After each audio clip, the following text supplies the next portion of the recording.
did you find particularly elucidating or interesting in all of that reading?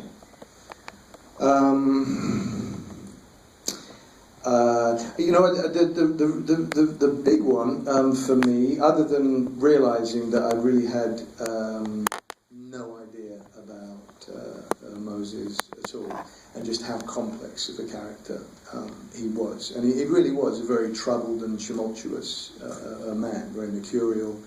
But the biggest surprise for me was the nature of God, that he equally was very mercurial, and although Moses was able to talk directly with God, there's an episode where God actually tries to kill Moses, where he threatens to wipe out everybody but Moses and start again, somewhat like Noah, and Moses has to convince him otherwise, and that there. The really fascinating thing to me is that there's absolutely no mention of the afterlife at all. And coming from, since Moses was from Egypt, where there's an obsession with death, that seemed, I was very surprised by that as well. And that also there's really, other than Azazel, this kind of literal scapegoat, there's really no mention of the devil. The God is described as a God of good and evil, all in one. And all of this was absolutely fascinating to me in news. Now, it was the first time you were working with Ridley Scott, but my understanding is that you guys were friendly. What was the nature of the relationship before this movie? I mean, admiration on my end for him as a filmmaker.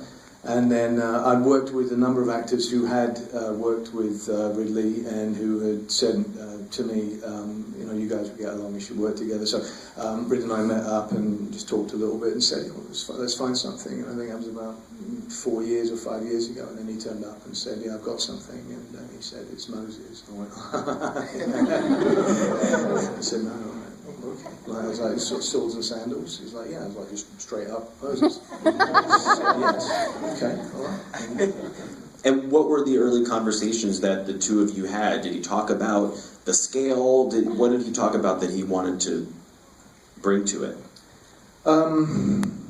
The biggest issue was about how much you could include, because it's so dense.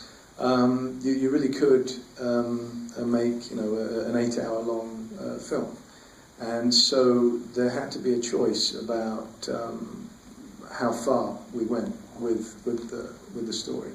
And it's called Exodus for a reason. It's not called Moses. And we, Steve Zalian, who wrote the screenplay, really felt that it was a story of revolution. And so deciding just to focus up to and through the Exodus. I'm sure you can see there we went through the crossing of the Red Sea. But then it was very tricky to decide, well, how much further can we go here? Because every little bit that you thought, well, you can't not include that, would have added another half an hour to the film. So there was always sort of regret that you can't help that, of what you unfortunately just cannot include I'm not sure how long the film is, but 2 hours or whatever.